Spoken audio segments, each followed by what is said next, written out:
Bien, je vais vous parler aujourd'hui de la relativité d'Einstein et du concept de temps. Cette vidéo s'inscrit dans le cadre de précédentes vidéos que j'avais intitulées « Vulgarisation des sciences » et qui avaient pour objectif d'expliquer un certain nombre de concepts ou de théories scientifiques qui sont souvent méconnus du grand public et même à la limite de public plus, entre parenthèses, averti, c'est-à-dire plus scientifique. Et le but étant de permettre à tout un chacun d'aborder un certain nombre de sujets, y compris métaphysiques, avec davantage d'objectivité et en intégrant l'apport de la physique. Voilà en gros le cadre général de cette présentation. Donc aujourd'hui je parlerai du concept de temps. Alors pourquoi parler de ce concept qui peut sembler vraiment trivial pour beaucoup d'entre nous? Pourquoi trivial? Parce que on va dire c'est quoi le temps? Eh bien c'est ce qui est tout simplement matérialisé par nos montres. Quand j'ai dit par exemple, quand je dis que j'ai commencé cette vidéo il y a quelques minutes, eh bien c'est ça le temps. C'est quelque chose qui s'écoule uniformément et cet écoulement est le même pour tout le monde, donc le temps s'écoule d'une manière uniforme et nous sommes donc intégrés dans le cadre de cet écoulement du temps et nous vivons avec ce temps qui s'écoule. Voilà en gros ce qui semble apparaître de prime abord. On peut aussi parler du temps en distinguant le passé, le présent, le futur. Donc le fait de pouvoir parler de ces trois notions montre que c'est ça le temps. Le temps nous permet de distinguer entre passé, présent et futur. Donc ça, c'est vraiment les concepts les plus courants qu'on peut avoir au niveau du temps. Mais alors en réalité, il y a plusieurs questions qu'on peut se poser sur cette notion de temps, à savoir que, on a parlé des montres tout à l'heure, donc les montres, qu'est-ce qu'elles indiquent les montres? Eh bien, elles indiquent une durée, et pas le temps. Elles indiquent la durée qui s'écoule entre deux instants. Quand je regarde une montre qui est graduée en minutes ou en heures, il y a donc 12 graduations dans une montre. C'est quoi ces 12 graduations? Eh bien, elles indiquent le mouvement de rotation de la Terre autour d'elle-même. Donc la Terre fait une rotation autour d'elle-même en 24 heures et nos montres ont été graduées en fonction de ça et elles permettent donc de revenir à zéro, si vous voulez, au bout d'une rotation de la Terre. Donc c'est bien une mesure, quand je regarde donc le cadran de la montre qui tourne, une heure, c'est la rotation de la Terre entre deux instants. Et donc je peux me poser la question, si je suis sur une autre planète qui tourne avec une autre vitesse, est-ce que ma montre va donner la même dimension du temps, la même durée? Ou alors même si je me place dans une autre planète, carrément, ce qui est sur une autre galaxie où il n'y a pas le Soleil, comment mesurer le temps? Donc, vous voyez que ce n'est pas aussi évident que ça, et que donc une autre question qui se pose aussi, c'est que donc le temps, on a dit que la première acceptation du temps, c'est de dire que le temps s'écoule uniformément. Eh bien, si je reviens en arrière, je fais le chemin inverse, où est-ce que je peux arriver? Est-ce que, en revenant en arrière justement jusqu'à quand, est-ce que je peux trouver un instant zéro où le temps a commencé? Ou est-ce que je n'ai pas d'instant zéro et je dois revenir jusqu'à l'infini? C'est une autre question qui se pose. Est-ce que le temps a un début, un instant t égale 0 si vous voulez, où le temps a commencé, ou est-ce que le temps a toujours existé? Même chose pour le futur, donc si je prolonge le temps jusqu'à l'infini, est-ce qu'il y a un infini ou est-ce qu'il y a un moment où le temps va s'arrêter et il va y avoir donc alors je ne sais pas quoi, un autre temps donc c'est un peu ces questions-là qui se posent au niveau du temps. Alors bien sûr, il y a plusieurs réponses à ça. Il y a la physique qui a répondu, il y a les scientifiques qui ont répondu à ça. Il y a les religions de leur côté qui donc soutiennent qu'il y a un temps zéro à partir duquel l'univers a commencé.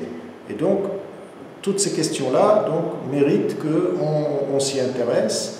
Il y a donc les philosophes et les physiciens aussi qui ont parlé du temps.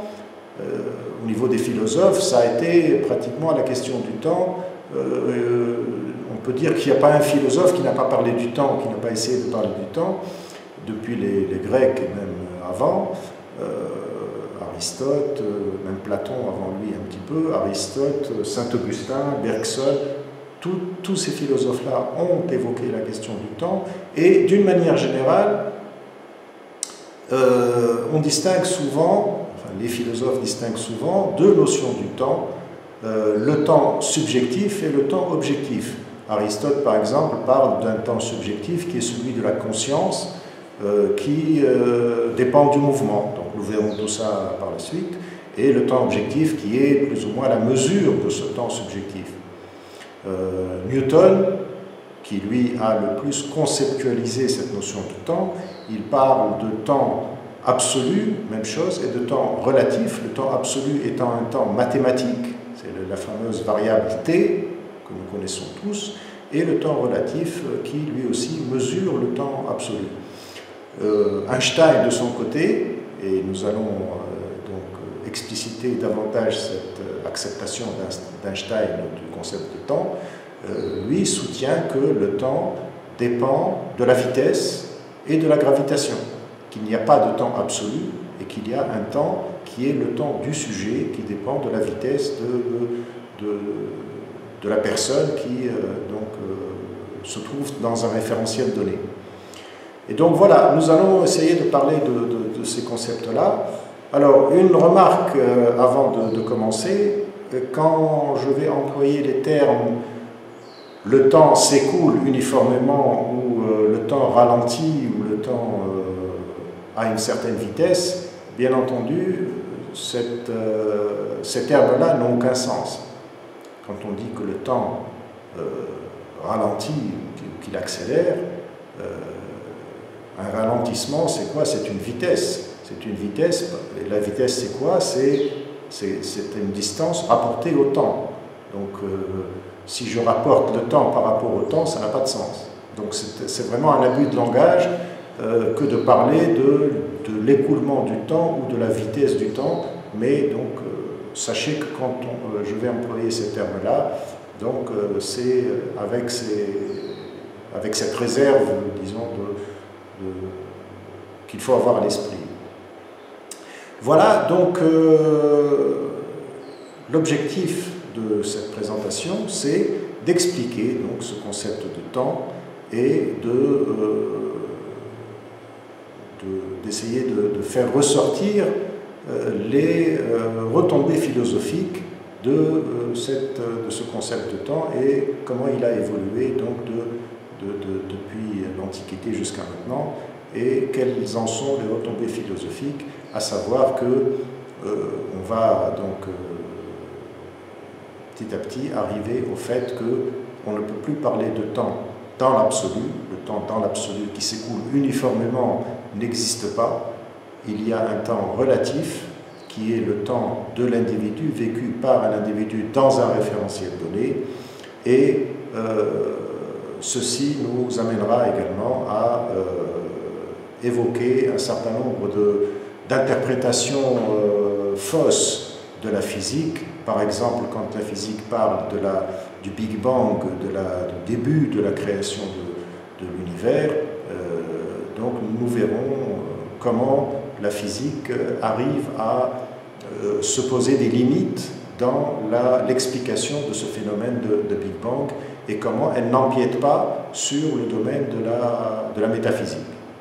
Voilà, donc je vais commencer par vous expliquer le plan de cette présentation. Donc je vais commencer par vous expliquer au début ce qu'on appelle la loi de composition des vitesses, qui est une loi très simple, hein, qui est connue par tout le monde, hein, consiste à dire que la vitesse, quand vous êtes par exemple sur un escalier mécanique, votre vitesse, c'est la vitesse de la marche que vous avez sur l'escalier, plus la vitesse de l'escalier mécanique. Hein, donc c'est des choses qui sont triviales, mais qui auront un rôle important dans la suite de l'explication du phénomène du temps. Donc ça, c'est le premier chapitre. Le deuxième, donc, je vais vous expliquer rapidement la relativité, la théorie de la relativité restreinte d'Einstein, qui est apparue en 1905, et je vais donc expliquer en quoi la relativité restreinte a un impact sur le concept de temps et en quoi c'est lié en fait à cette notion de composition des vitesses.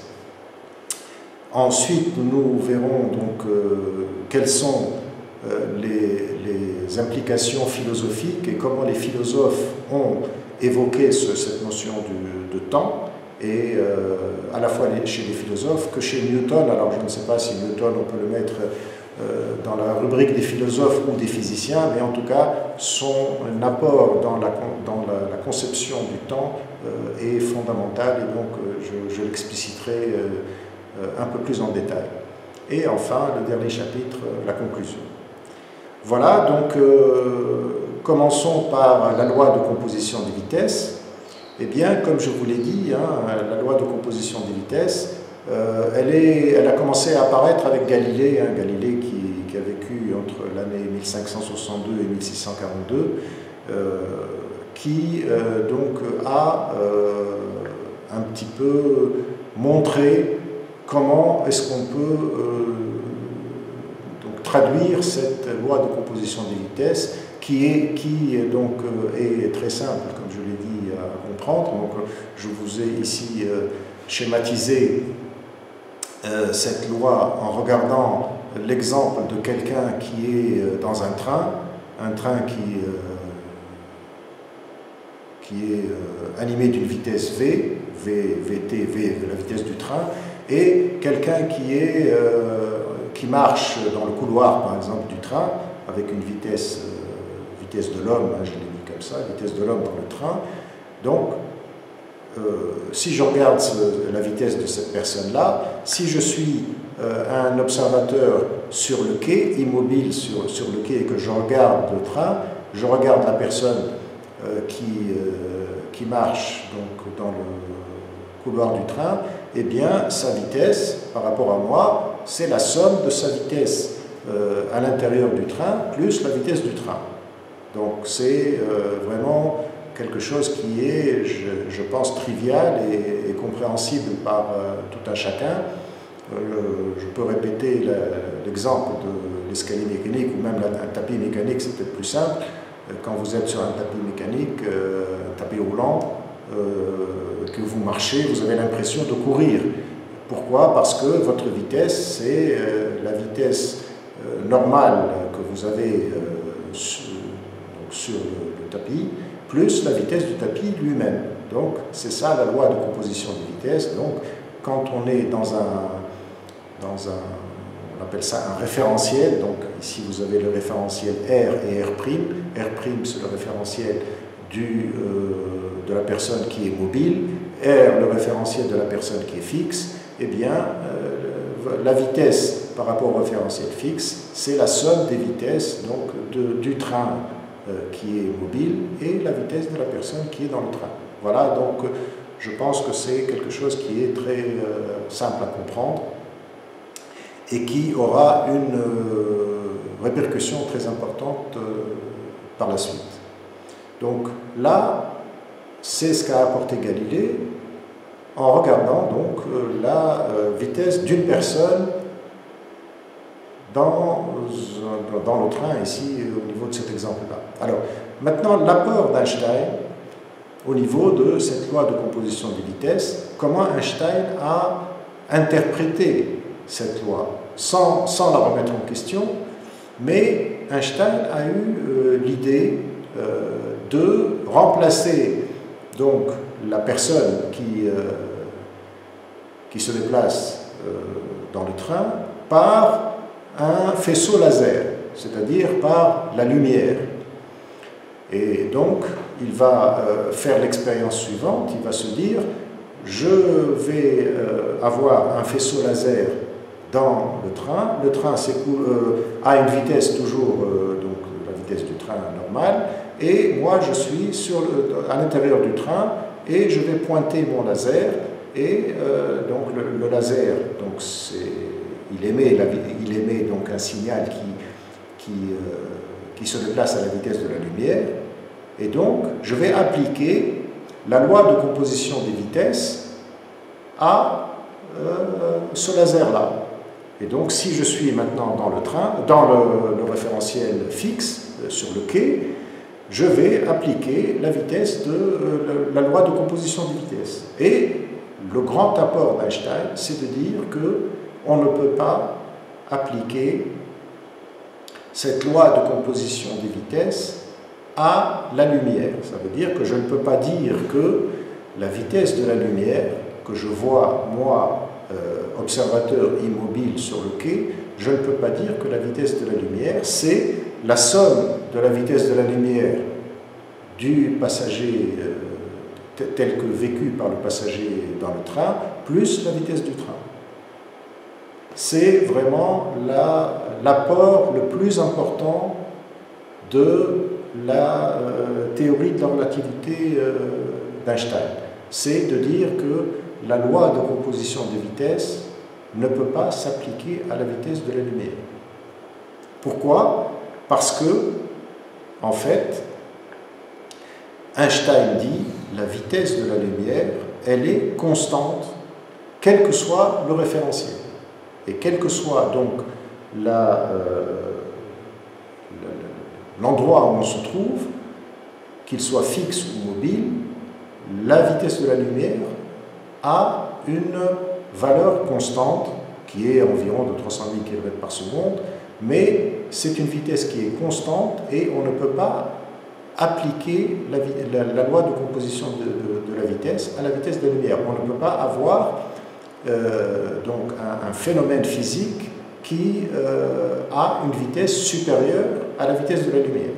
C'est ça l'apport principal, le point de départ, si vous voulez, de la théorie de la relativité restreinte.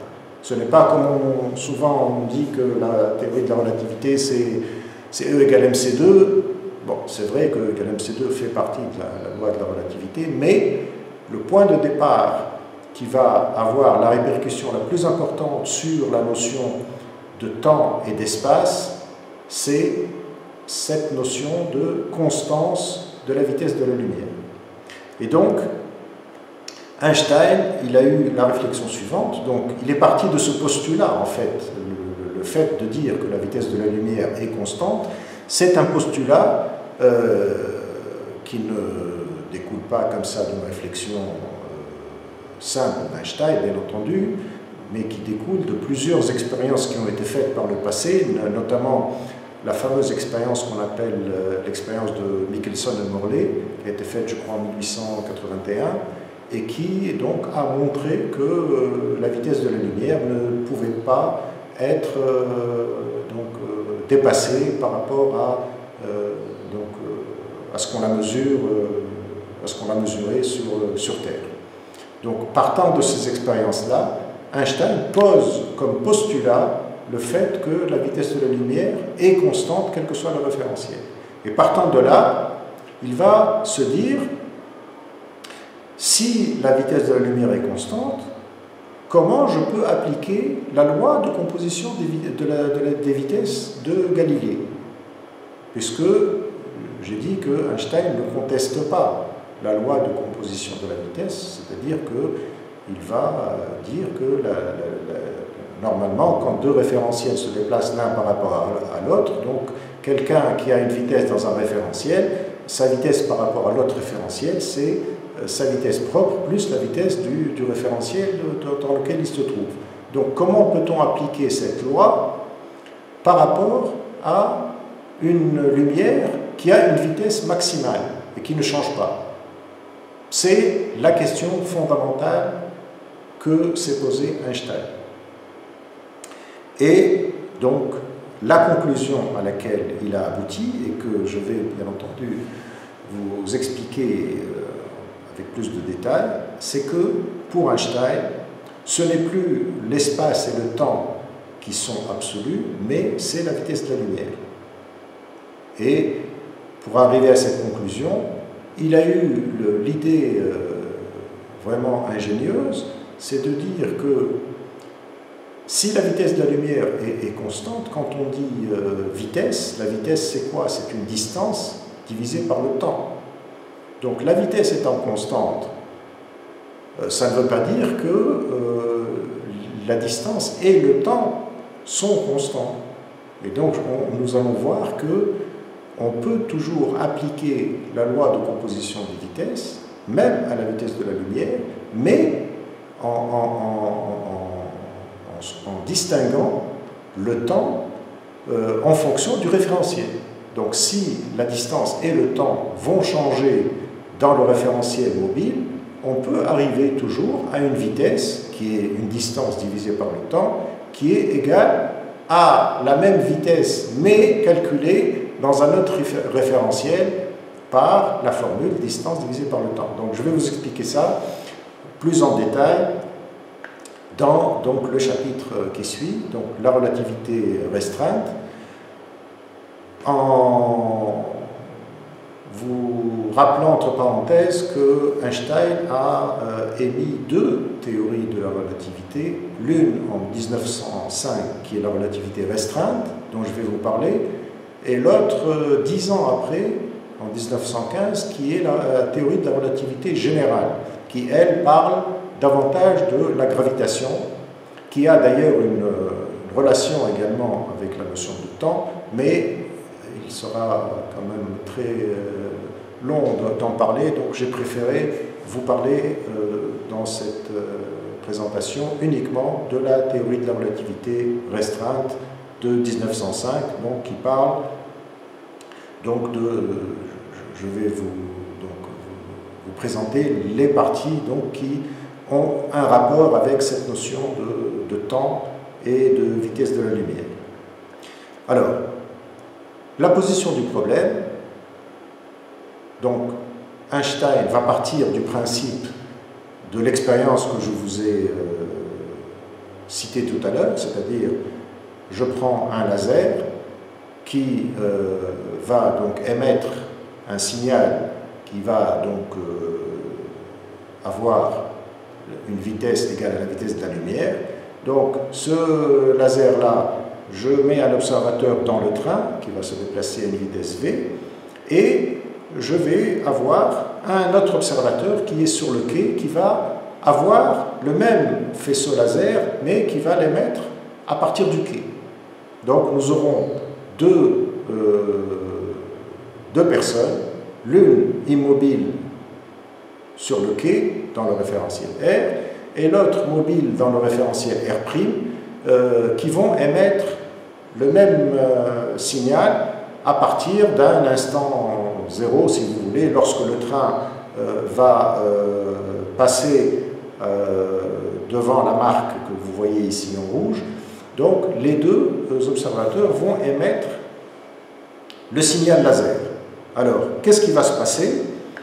Après un certain temps, lorsque le train va avoir un premier déplacement, eh bien, dans le référentiel mobile, le laser va parcourir une certaine distance et je vais m'intéresser à la distance qu'il parcourt lorsque il atteint l'avant du train, c'est-à-dire le point B ici. Donc, lorsque le laser aura atteint le point B, eh bien, il aura parcouru une distance d', donc dans le référentiel R', et le train aura parcouru une distance v fois t, donc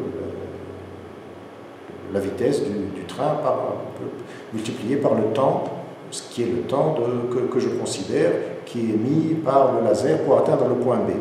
Donc ça, c'est dans le référentiel de l'observateur mobile. Dans le référentiel fixe, eh bien, le laser aura parcouru une distance qui est égale à une distance d, qui, elle, est égale à la longueur du train, puisque la vitesse de la lumière est constante dans les deux référentiels, eh bien, donc le laser, c'est comme si le train était immobile, en fait, donc pendant ce temps-là, le laser aura parcouru une distance d égale à la longueur du train initial. Et donc,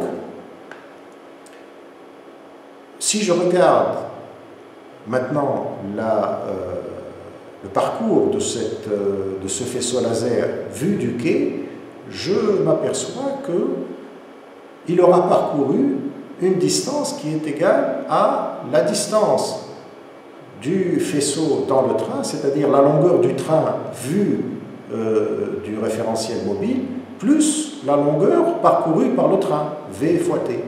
Et que ces deux distances-là font que donc, la distance parcourue par le laser vue du quai va être supérieure à la distance parcourue par le laser dans le train. Ce qui donc pose le problème que va donc expliquer Einstein, à savoir la notion de contraction des longueurs et de ce qu'on appelle la dilatation des durées. Donc, je vous l'expliquerai donc ici, dans ce slide. Donc, je reprends mon schéma. Donc, vous avez le référentiel R', vous avez donc le référentiel R, donc le laser s'est déplacé, donc vous avez donc un faisceau qui a parcouru deux longueurs différentes dans le même temps. C'est-à-dire, lorsque le faisceau a atteint le point B, il aura parcouru dans le référentiel mobile la longueur du train, et dans le référentiel fixe, la longueur du train, mais comme si c'était le train qui était fixe dans le référentiel R. Et donc, on voit que c'est comme si le laser a parcouru deux distances différentes pendant le même temps. D'où l'impossibilité d'affirmer donc cette situation. Et en fait, donc comment on peut expliquer ça, et c'est le génie d'Einstein qui a pu faire ça, c'est que Einstein a parlé de la vitesse de la lumière. Il n'a pas parlé de constance, il a parlé de la constance de la vitesse de la lumière. Et donc, comme je l'ai dit tout à l'heure, la lumière étant une distance divisée par le temps, Einstein n'a pas dit que les distances et le temps vont être conservés lorsqu'on change de référentiel. Et donc, lorsqu'on a une vitesse de la lumière qui est constante, en fait, si moi je suis le passager dans le train, je vais faire mes mesures et je vais trouver que la vitesse de la lumière vue du train, elle est égale effectivement à la distance, donc d', ici, divisée par le temps qui est mon temps propre, qui est le temps que je vis dans le train. Donc d' sur le temps propre, et cette vitesse de la lumière sera la même que la vitesse de la lumière calculée par l'observateur qui est dans le référentiel fixe sur le quai, qui lui aussi fera ses mesures et il va trouver que la vitesse de la lumière c'est la distance parcourue, d, qui est supérieure à la distance d', divisée par le temps t, qui est le temps propre du référentiel R. Donc, d étant supérieur à d', t étant supérieur à d', la vitesse de la lumière peut ainsi être les mêmes grâce à cette notion de distance et de temps qui ne sont pas des distances et des temps absolus, mais qui dépendent du référentiel. Donc, voilà un peu comment Einstein arrive à expliquer cette apparente contradiction entre la conservation de la vitesse de la lumière et la loi de composition des vitesses. Donc, si vous voulez, je vais encore vous l'expliquer davantage dans ce slide-là. Donc, vous avez dans le référentiel mobile R', donc la vitesse de la lumière, c'est la longueur du wagon mesurée dans le référentiel mobile, dans R', divisé par le temps propre T' du référentiel mobile, ça c'est la vitesse de la lumière, calculée dans le référentiel mobile, et la vitesse, dans le référentiel fixe, R, la vitesse de la lumière va être la longueur du wagon en mouvement vu du quai, tel que je la vois moi par rapport au quai, plus le déplacement du train. Donc, ce que vous voyez, donc T' plus vitesse fois le temps, ça c'est ce que je vois moi en tant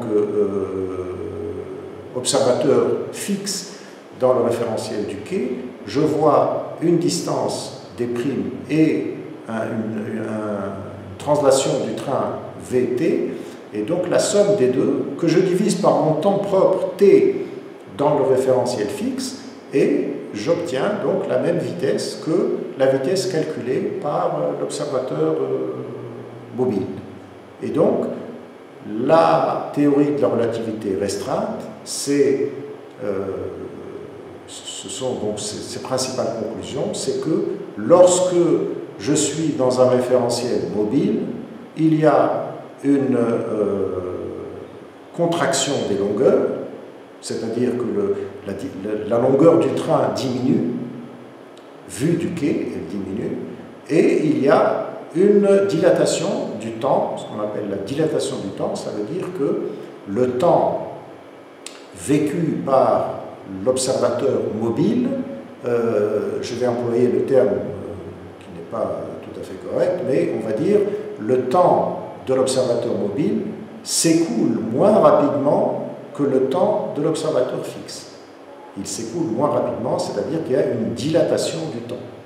Voilà les deux conclusions de la théorie de la relativité restreinte qui ont un impact fondamental après sur un certain nombre de phénomènes que je vais vous donner quelques exemples là-dessus.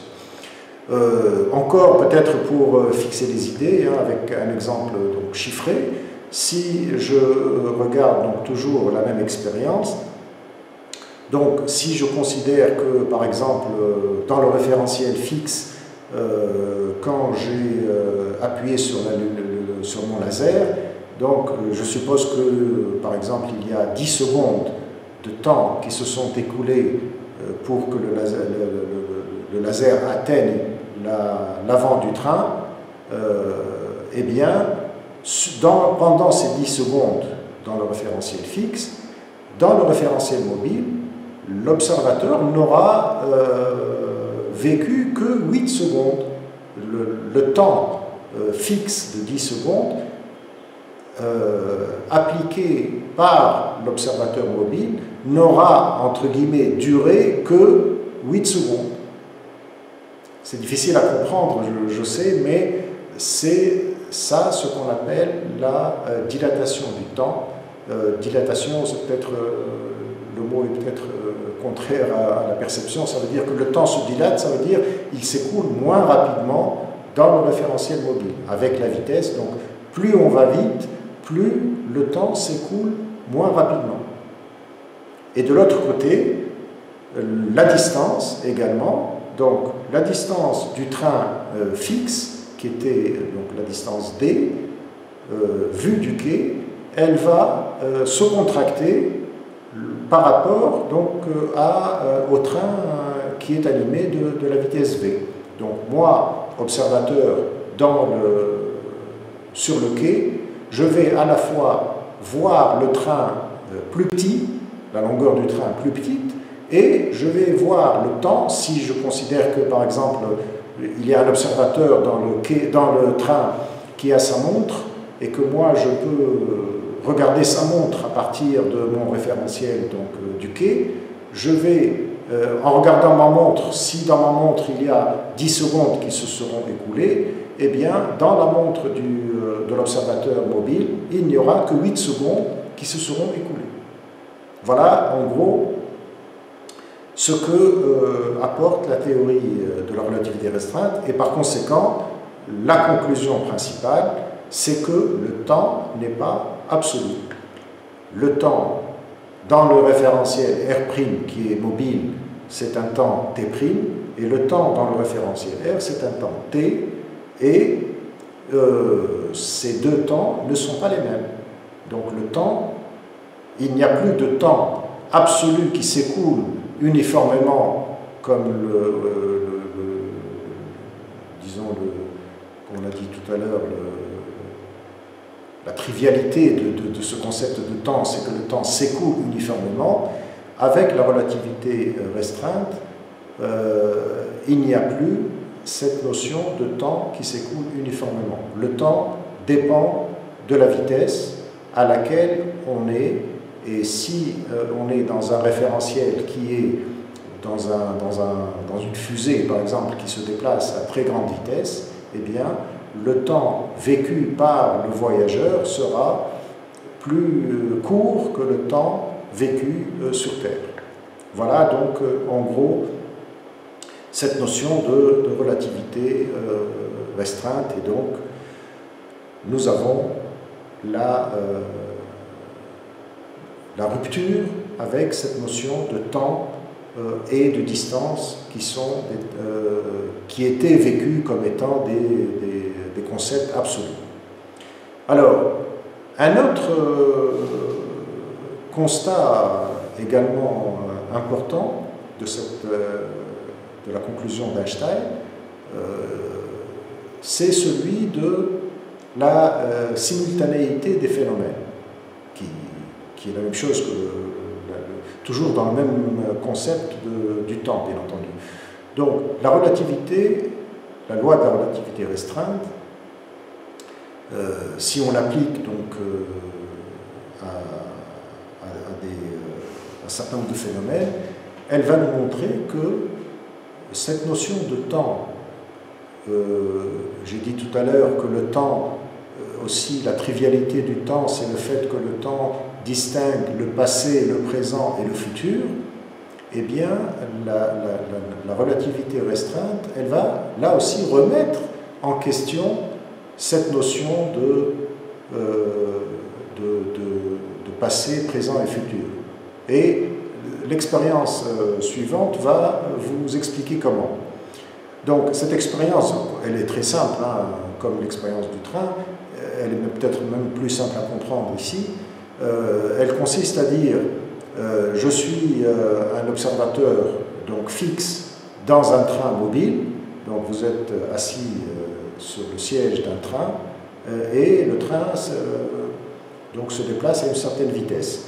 Et il y a sur le quai toujours un observateur qui va avoir deux lampes A et B, et il va allumer ces deux lampes de façon simultanée. C'est-à-dire qu'il aura un bouton et les deux lampes sont reliées à deux fils de longueur identiques, et il y a un système de miroirs qui vont permettre à l'observateur, aux deux observateurs, chacun de son côté, de visualiser l'allumage de ces deux lampes. Et donc, lorsque l'observateur donc fixe, qui est sur le quai, va appuyer sur son bouton, il va avoir deux lampes qui vont s'allumer de manière simultanée. C'est-à-dire à un temps t, c'est le même temps pour les deux, vous allez avoir donc les deux lampes qui vont s'allumer.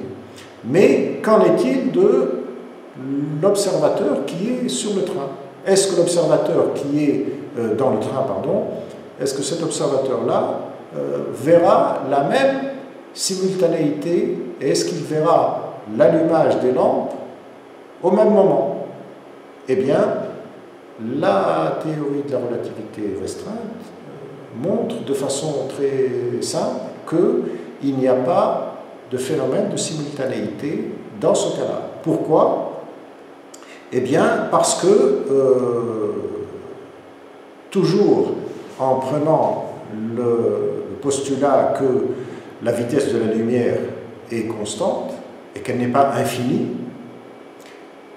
en partant de ce concept-là, il est évident que si vous regardez donc ce schéma, donc vous avez un train qui se déplace à une vitesse v, et donc les deux lampes qui vont s'allumer, le rayon qui va être émis par chacune de ces lampes-là va avoir la vitesse qui est la vitesse de la lumière, qui n'est pas infinie. Et donc, puisque le train a une certaine vitesse, il va se déplacer, il va aller vers le point B plus rapidement et il va l'atteindre plus rapidement que le point A. Il va s'éloigner du point A et se rapprocher du point B. Et par conséquent, la vitesse de la lumière elle va permettre à ce faisceau de lumière d'atteindre l'observateur qui est dans le train plus tôt pour la lumière B que pour la lumière A. Je pense que c'est clair, hein. Vous avez un train qui se déplace, deux lampes qui s'allument en même temps, et donc le train se déplaçant vers le point B, il va voir le point B s'allumer avant le point A, puisque le point A, la lumière va parcourir une distance plus longue que la distance parcourue par la lumière qui va de B vers l'observateur qui est dans le train. Et donc, vous voyez de façon très simple que, avec cette expérience, la notion de simultanéité n'existe plus. C'est-à-dire que vous avez deux phénomènes qui sont simultanés pour l'observateur qui est fixe sur le quai, mais pour l'observateur qui est dans le train, ces mêmes deux phénomènes ne sont pas simultanés. Et donc, qu'est-ce qu'on appelle à ce moment-là le temps, le présent, le futur ou le passé? Est-ce que je vais dire que pour moi, observateur dans le train, l'allumage du point A, c'est dans le futur, puisqu'il n'est pas, quand j'ai vu le point B s'allumer, le point A ne s'est pas encore allumé, donc pour moi c'est le futur. Alors que pour l'observateur fixe, c'est le présent. Les deux points A et B s'allument à l'instant T, qui est le présent pour l'observateur fixe. Donc, vous avez ici un exemple aussi simple qui vous montre que, grâce toujours à cette notion de vitesse de la lumière constante et maximale, qui n'est pas infinie, donc, vous avez tout un ensemble de concepts sur le temps qui vont complètement changer. Alors, pour vous expliquer un peu plus et vous montrer que ces considérations-là ne sont pas théoriques, mais que c'est réellement des choses qui se déroulent dans notre réalité quotidienne. Il y a deux exemples que je vais vous montrer. Le premier, c'est celui de ce qu'on appelle les jumeaux de Langevin. Les jumeaux de Langevin, c'est une expérience que je vous présente. Cette expérience-là consiste à prendre deux personnes, deux jumeaux, mettons, deux personnes qui ont, bien sûr, donc, jumeaux donc, qui ont le même âge, et un de ces jumeaux, ou une de ces personnes, va voyager dans une fusée et elle va faire donc un aller-retour, elle va faire un tour dans l'espace, ou le tour de la Terre, ou n'importe quoi, mais elle va donc partir dans une fusée à grande vitesse, donc, et elle va revenir par la suite sur Terre. Et donc, qu'est-ce qui va se passer? Eh bien, la théorie de la relativité restreinte, ce que je vous ai expliqué tout à l'heure, elle va montrer que le frère jumeau donc, qui a voyagé dans cette fusée, il va revenir et il va trouver que il sera moins âgé que son frère qui est resté sur Terre. Donc il va trouver son frère qui est plus âgé que lui. Pourquoi? Parce que, je rappelle ce qu'on a vu, le temps propre dépend de la vitesse et on a vu qu'il y a la dilatation du temps, ça veut dire que le temps vécu par le frère jumeau qui s'est déplacé dans la fusée s'est écoulé moins rapidement, entre guillemets toujours, que le temps passé par le frère jumeau qui était sur Terre. Et donc, on va avoir deux jumeaux qui avaient le même âge donc, sur Terre avant le déplacement donc, dans la fusée, et au retour sur Terre, ces deux jumeaux n'auront plus le même âge. Alors, je vous donne juste un exemple chiffré. Hein, si je prends deux jumeaux qui ont 20 ans d'âge, par exemple, et que celui qui va se déplacer dans la fusée va se déplacer à une vitesse qui est, mettons, la moitié de la vitesse de la lumière, et qu'il va faire un voyage d'une durée de 10 ans, eh bien, à son retour, il aura donc 30 ans, puisque c'est 10 ans de voyage plus les 20 ans, alors que son frère jumeau qui est resté sur Terre, il n'aura pas 30 ans, mais il aura 31 ans et demi. Donc sur une durée de 10 ans, il aura, le frère jumeau qui s'est déplacé, il aura gagné, entre guillemets, 1 an et demi. Il sera plus jeune de 1 an et demi que son frère qui est resté sur Terre. Et ça, c'est une illustration concrète de la théorie de la relativité restreinte. Un autre exemple qui est peut-être plus palpable pour vous, qui est tiré donc des téléphones portables et de la notion de localisation par les GPS. Alors, je ne sais pas si vous le savez, mais les GPS, comment ils fonctionnent, le système de GPS, c'est un système qui est basé sur 24 satellites qui tournent autour de la Terre. Donc, c'est schématisé par ce schéma-là.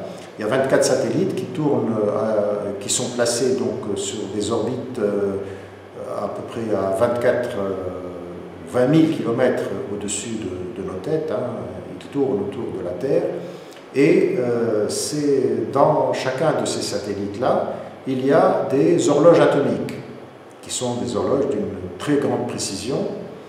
Et ces horloges-là donc, émettent des signaux vers la Terre, et donc des signaux qui sont émis à la vitesse de la lumière. Donc, si vous êtes sur Terre, et que vous vous déplacez avec votre téléphone portable, eh bien, vous allez détecter un certain nombre de signaux qui viennent de 3 ou 4 de ces satellites-là. Donc, pourquoi 24 satellites? Parce que c'est pour couvrir l'ensemble de la circonférence, l'ensemble du globe terrestre. Et donc, si vous êtes dans un point donné, vous allez être au moins couvert par les signaux de 4 de ces satellites-là. Et alors, pour que les signaux qui sont émis, donc je répète, à la vitesse de la lumière, hein, parce que c'est des signaux donc, lumineux, des faisceaux, ces signaux-là sont soumis à la variation de temps, puisqu'ils se déplacent sur des satellites qui tournent à des vitesses très, très élevées. Et donc, lorsque ces signaux vont vous parvenir, le temps qui est émis par un signal qui vient d'un satellite X n'est pas le même que celui qui vient d'un autre satellite. Les deux temps ne sont pas les mêmes. Et donc, ce que le système GPS fait, c'est qu'il y a un système de correction du temps qui utilise la formule d'Einstein de variation du temps en fonction de la vitesse, que je ne vous ai pas présenté pour simplifier l'exposé, mais donc la variation du temps en fonction de la vitesse c'est une formule qui est intégrée dans le fonctionnement des satellites GPS et qui vous permet de recevoir les signaux avec une précision qui est une précision acceptable. Et s'il n'y avait pas cette correction de temps qui est intégrée dans le système, eh bien, la précision du GPS sera vraiment très très faible par rapport à celle qu'elle est aujourd'hui. Et donc là, c'est un exemple vraiment palpable et concret pour vous dire que la théorie de la relativité restreinte, ce n'est pas quelque chose de farfelu ou de la théorie qui n'a pas d'impact sur notre vie courante, mais ça, c'est un bon exemple qui montre que, effectivement, le temps doit être corrigé de sa variation en fonction de la vitesse pour qu'on puisse donc avoir, pour le cas présent, une précision suffisante. Voilà, donc j'espère que ça n'a pas été trop indigeste, donc cette présentation de la relativité restreinte. Donc je rappelle que la base de cette relativité, c'est le fait que la vitesse de la lumière est constante et qu'elle est maximale et qu'on ne peut pas la dépasser. Et donc, grâce à ce postulat d'Einstein, on arrive à montrer que le temps, en fait, dépend de la vitesse de l'observateur et qu'il n'y a pas de temps dans l'absolu qui est le même pour tout le monde et qui s'écoule de manière uniforme pour tout le monde, et aussi qu'il n'y a pas de simultanéité des phénomènes. Un phénomène qui est simultané dans un référentiel donné, il ne l'est pas dans un autre référentiel qui est animé d'une certaine vitesse. Voilà. Donc je passe maintenant au troisième chapitre, qui est celui un petit peu qui va parler du concept de temps chez les philosophes et chez les physiciens, et essentiellement chez Newton et plus tard chez Einstein. Alors, le concept de temps, c'est un concept qui a été donc traité et débattu par plusieurs philosophes. La plupart même des philosophes ont parlé du concept de temps. Donc j'ai cité ici quelques-uns, Platon, Aristote, Bergson, Kant, etc. Platon, par exemple, dit que le temps n'existait pas avant la création du cosmos. Il n'y avait pas de temps, et vous savez que Platon, dans sa conception donc, du cosmos, donc il y a un démiurge qui a créé le monde sensible, et c'est lui qui a engendré le temps avec le cosmos. Donc le cosmos est apparu en même temps que la création du monde. Chez Aristote, par exemple, Aristote a une explication du concept de temps qui est très particulière, et il considère que le temps, c'est, il appelle ça, il dit que le temps, c'est le nombre du mouvement. Ça veut dire que le temps est matérialisé par le mouvement. S'il n'y a pas de mouvement, il n'y a pas de temps. Le mouvement, ça veut dire quoi? Ça veut dire que quand on a la perception de quelque chose en mouvement, c'est à ce moment-là qu'on a l'impression qu'il y a du temps qui s'écoule. Donc ce quelque chose en mouvement, ça peut être quelque chose de physique ou même intellectuel. Quand on réfléchit à un certain nombre de choses, on a l'impression que le temps passe, et c'est ce qui explique la notion du temps. Et donc il considère par là que le temps n'est pas absolu et qu'il existe dans l'âme de chacun. Donc c'est quelque chose qui est très spécifique à l'individu, et que si on le ressent bien, il n'y a pas de temps qui passe. Donc c'est un peu l'explication du temps chez Aristote. D'autres philosophes ont parlé du temps. Il y a Saint Augustin qui a aussi eu une perception du temps et une explication du temps très célèbre. Saint Augustin qui a beaucoup eu une contribution dans la religion chrétienne, et il dit que le temps est une intuition spontanée. Donc il dit qu'on comprend ce que c'est, mais qu'il est difficile de l'expliquer. Et la phrase célèbre qu'il a eue, c'est quand on lui a posé la question « Qu'est-ce que le temps ?», sa réponse c'était « Si personne ne me le demande, je le sais. Si personne ne me dit qu'est-ce que c'est le temps, eh bien je le sais. Mais si on me le demande et que je veuille répondre, je ne le sais plus. » C'est une phrase qui est restée célèbre au niveau de ce qu'a dit Saint-Augustin. Ça veut dire qu'on peut avoir la conception et la perception du temps, comme ça, comme on m'a dit au début, c'est quelque chose de spontané, mais pour expliquer ce que c'est réellement de manière, disons, physique, c'est difficile. Donc, je répète ce qu'il a dit. Donc, qu'est-ce que le temps? Si personne ne me le demande, je le sais. Si on me le demande et que je veuille l'expliquer, je ne le sais plus. Voilà un peu un autre philosophe qui a parlé du temps. Alors, dans les religions, bien sûr, le concept de temps est très présent également. Et d'une manière générale, ce qu'on dit, c'est que le temps qui est vécu sur Terre, c'est un temps qui est fini, qui a commencé lors de la création de l'univers et qui s'arrêtera à la fin de l'univers, et il y aura un autre temps infini qui démarrera à ce moment-là, donc lorsque, à la fin du monde, il y aura un autre temps infini qui démarrera. Voilà en gros, sans m'attarder sur les concepts philosophiques du temps, mais c'est pour vous dire que c'est vraiment un concept qui a été traité, si je peux dire, de tout temps. Tous les philosophes ont parlé du temps, et chacun a eu sa propre approche de ce concept de temps.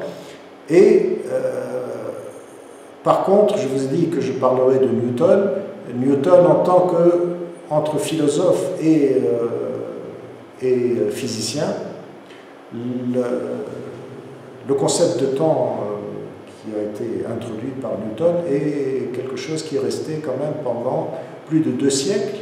Et donc pendant plus de 2 siècles, les gens ont vécu pratiquement avec ce concept de temps qui a été introduit par Newton. Je vous rappelle que Newton, l'un de ses apports principaux, c'est la loi de la relation fondamentale de la dynamique. Hein. J'espère que vous la connaissez un petit peu, hein. C'est ce qu'on apprend à l'école au bac, je crois.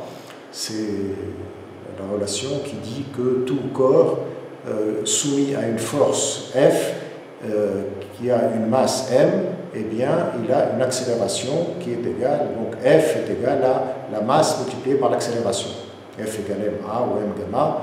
Et donc, ça, c'est la loi fondamentale de la dynamique qui a été apportée par Newton et qui a permis notamment d'expliquer le mouvement des planètes, etc. Et donc, c'est quoi cette loi fondamentale? Donc, quand elle dit F égale m fois l'accélération, eh bien, l'accélération, c'est quoi? C'est la dérivée de la vitesse par rapport au temps. Et donc, vous voyez que le temps apparaît dans la loi de Newton comme étant une variable mathématique.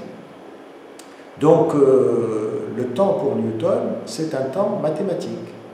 Il y a donc une variable t. Aujourd'hui, tout le monde utilise cette variable t, hein, ça me semble vraiment évident de dire le temps t, et donc c'est Newton qui a introduit cette notion de variable t pour matérialiser l'existence du temps. Et donc, c'est à partir de Newton d'ailleurs que la physique devient de plus en plus mathématique, et donc que des formules mathématiques permettent de décrire par exemple le mouvement des corps, etc. Et tout ça, c'est en intégrant cette relation fondamentale de la dynamique, F égale m fois l'accélération, donc l'accélération étant la dérivée de la vitesse par rapport au temps. Et donc, comment Newton explique cette notion du temps? Eh bien, il distingue deux concepts du temps. il distingue ce qu'il appelle le temps absolu, alors le temps absolu, ou il appelle aussi le temps vrai et mathématique. Et il pense que c'est le temps vécu par Dieu et qui est un temps qui s'écoule uniformément et qui est donc matérialisé par cette variable t qui a été introduite par les équations fondamentales de la dynamique. Et à côté de ce temps absolu, qui, donc je répète, s'écoule uniformément, indépendamment de n'importe quel phénomène physique, hein, donc c'est un temps qui s'écoule en dehors même de l'univers, donc il s'écoule uniformément, il y a un temps qui s'appelle le temps relatif. Alors Einstein dit que le temps relatif est apparent et vulgaire, c'est-à-dire que c'est un temps relatif qui ne sert que à mesurer le temps vrai, qui est le temps absolu. Donc le temps relatif, c'est la mesure sensible et externe d'une partie de la durée d'un mouvement. Donc on revient toujours à cette question de temps qui mesure la durée. C'est l'exemple que j'ai donné au tout début, hein, c'est quand on dit que le temps est mesuré par les horloges, c'est qu'on mesure une durée et pas le temps en lui-même. Donc ici, donc, le temps relatif, c'est ce qui permet de mesurer une partie d'un mouvement, et donc une heure, un jour, etc. Donc c'est le temps qu'on utilise donc, couramment, chacun de son côté. Et donc voilà un peu quelles sont les deux notions de temps qu'a apporté Einstein et qu'a apporté Newton. Et donc je répète que cette notion de temps mathématique, c'est ce qui a vécu pendant 2 siècles jusqu'à justement l'apparition d'Einstein qui a remis en question cette notion de temps absolu et de temps qui s'écoule uniformément, indépendamment donc du référentiel dans lequel on se trouve. Et donc, pour rappeler un peu ce qu'a apporté Einstein, il y a une anecdote intéressante à signaler à ce niveau-là. Donc, Einstein a fait un déplacement aux États-Unis en 1923, et quand il a débarqué, il a eu tout un ensemble de journalistes qui sont venus l'accueillir, et on lui a demandé tout simplement d'expliquer quel a été l'apport de sa théorie de la relativité. En 2 mots, on lui a dit « Expliquez-nous quel a été l'apport de votre théorie ». Alors, sa réponse était très significative. Il a dit je vous donne un exemple. Avant ma théorie, je suppose que je suis donc dans l'univers, et si la matière disparaît complètement de l'univers, donc c'est une expérience de pensée, hein, si je suppose que toute la matière disparaît de l'univers, eh bien qu'est-ce qu'il reste? Eh bien avant moi, il reste le temps et l'espace qui sont absolus. Donc si tout disparaît, il y a quand même le temps qui reste et l'espace lui-même qui reste. Ça, c'est avant ma théorie. Après ma théorie, eh bien, l'espace et le temps disparaissent également. Voilà un peu la réponse anecdotique, certes, anecdotique de Einstein, mais qui a voulu expliquer en quoi sa théorie a remis en question cette notion de temps absolu et d'espace absolu. Et donc, je rappelle que Einstein, l'apport principal, c'est de dire que le temps dépend de la vitesse et que, il n'y a pas de temps absolu, puisque la vitesse qui est donc celle d'un référentiel dans lequel on se trouve a une influence sur le temps, et plus on va vite, plus le temps s'écoule moins rapidement par rapport à quelqu'un qui a qui est immobile par rapport à nous ou qui a une vitesse plus faible par rapport au référentiel dans lequel on se trouve. Et il y a également donc cette notion de perte de simultanéité. Et donc Einstein, si on résume un peu, c'est que pour lui, et si on fait le parallèle avec Newton, pour lui, il n'y a pas de temps absolu, mais il y a un temps qui est local. Le temps local, c'est le temps qui existe dans un référentiel donné, qui se déplace à une vitesse donnée et qui est propre à l'observateur qui est dans ce référentiel. C'est le temps local vécu par l'observateur en question. Et donc, c'est cette notion de temps local qui est la plus importante au niveau de la théorie de la relativité.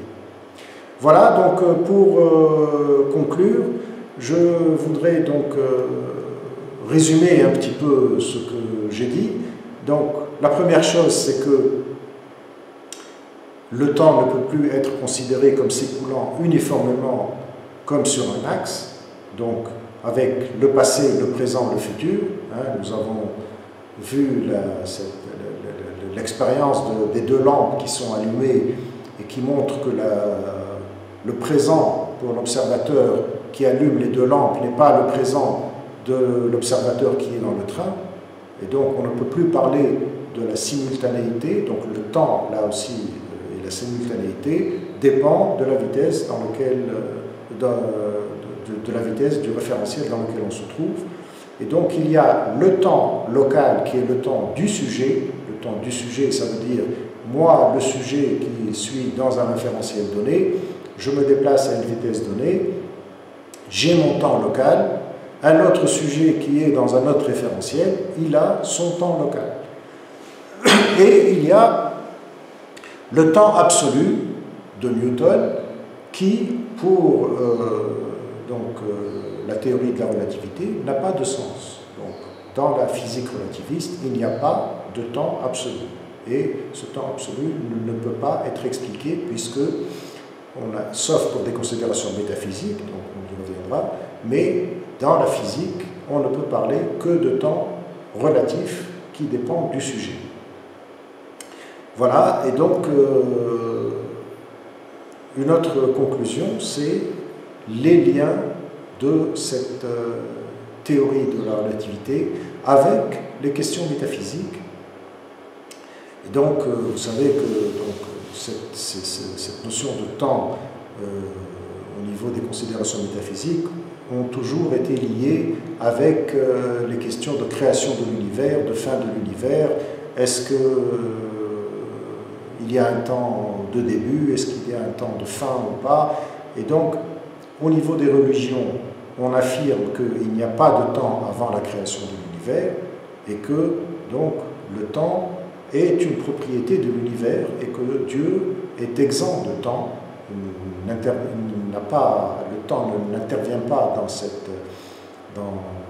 ces considérations donc, de métaphysique. Et donc,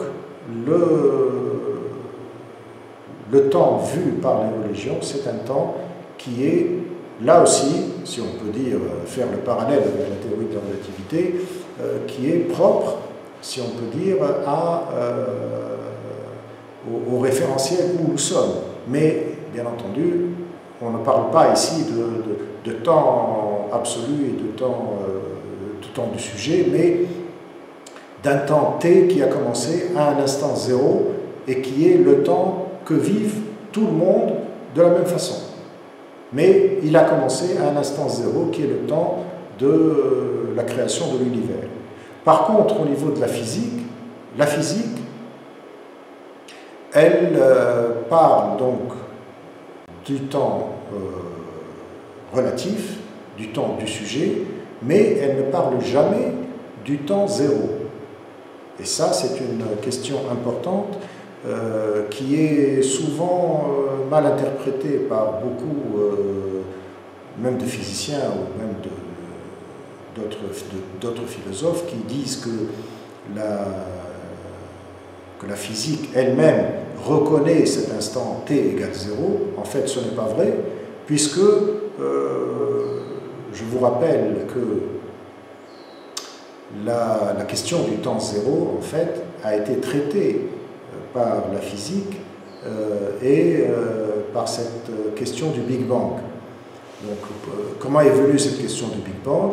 Eh bien, elle évolue de l'observation faite par les satellites, notamment le satellite de Hubble, qui a montré que l'univers était en expansion. Ça veut dire que les planètes s'éloignent les unes des autres et que c'est l'univers qui grossit au fur et à mesure avec une vitesse très importante. Et donc, partant de ce constat-là, les physiciens ont eu la réflexion évidente de dire si on fait le chemin inverse, ça veut dire que si on remonte le temps, eh bien, comme l'univers se dilate, si je remonte le temps, l'univers va se contracter. Il va se contracter jusqu'à arriver à un point zéro, où il est représenté par un point, pratiquement. Et c'est ce point-là qui est considéré comme étant ce qu'on appelle le Big Bang, qui correspond à la création de l'univers. Sauf que on oublie souvent de dire que les physiciens n'ont pas dit exactement cette affirmation-là.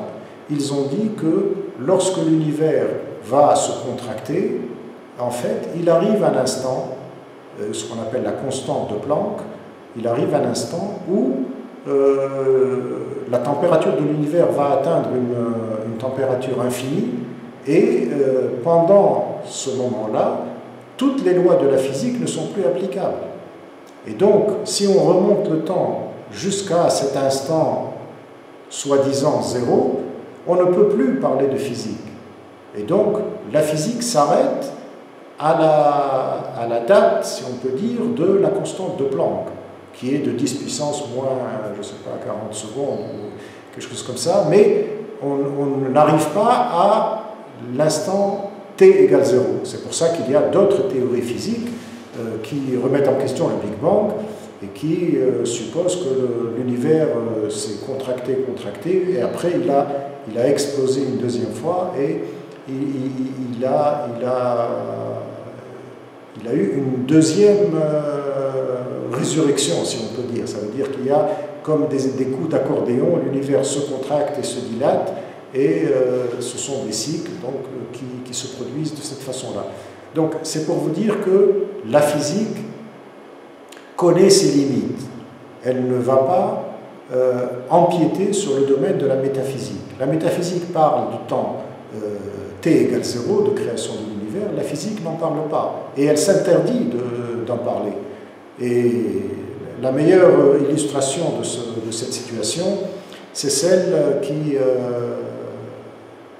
alors je ne sais pas si c'est une réalité ou une anecdote, mais on dit que le pape Jean-Paul II a eu une conversation une fois avec un des grands physiciens qui a parlé du Big Bang, qui s'appelle Stephen Hawking, et qui a, donc, en discutant avec le pape lui a dit qu'on soit d'accord entre nous, tout ce qui est avant le Big Bang, c'est nous, c'est-à-dire l'Église, tout ce qui est après le Big Bang, c'est vous. Ça veut dire que après le Big Bang, ça veut dire après la constante de Planck, si on peut dire, après ça, tout ce qui vient après, la physique peut l'expliquer, mais avant le temps zéro, la physique n'intervient pas. Et c'est la question donc, de la métaphysique. C'est un peu l'anecdote de Jean-Paul II qui permet de résumer un petit peu les limites entre physique et métaphysique. Voilà, en gros, donc, ce que j'avais à vous dire aujourd'hui. Alors, avant de terminer, je voudrais vous rappeler quelques dates, puisqu'on parle du temps. Il est bon de connaître, je pense, un certain nombre de dates qui vous permettront de vous situer par rapport à cette notion de temps. Ces dates sont les dates de la création de l'univers, de la création de la Terre, etc. Alors, donc je rappelle que l'univers a été daté de 13,7 milliards d'années. Et donc c'est la date du Big Bang, comme on peut dire, est arrivée il y a 13,7 milliards d'années.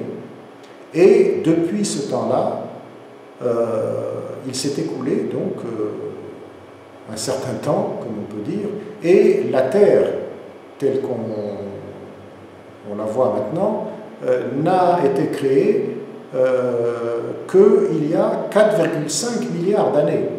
Ça veut dire qu'entre 13,7 et 4,5, et donc il y a plusieurs milliards d'années que l'univers existe sans la Terre.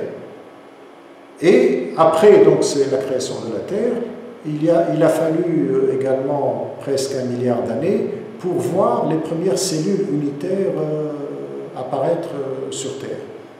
Et enfin, donc l'homme tel que nous le voyons aujourd'hui, donc si on peut dire l'Homo sapiens, nos ancêtres, n'est apparu qu'il y a 200 000 ans. 200 000 ans, ça veut dire, j'ai mis le chiffre en milliards pour faire la comparaison, 0,0002 milliards d'années que l'Homo sapiens est apparu. Et donc, ça veut dire que entre le début de l'univers et la création de l'Homo sapiens, il s'est écoulé un certain temps, et c'est quelque chose qui est à méditer. Peut-être dernier chiffre, c'est la taille de l'univers au niveau spatial. La taille de l'univers aujourd'hui, ce qu'on appelle l'univers observable, elle est de 880 000 milliards de kilomètres. Donc si vous comparez ce chiffre avec la taille ou la circonférence de la Terre qui est de 40 000 km, vous voyez la petitesse, si vous voulez, de l'espace dans lequel on se trouve. Et voilà, et je vous remercie.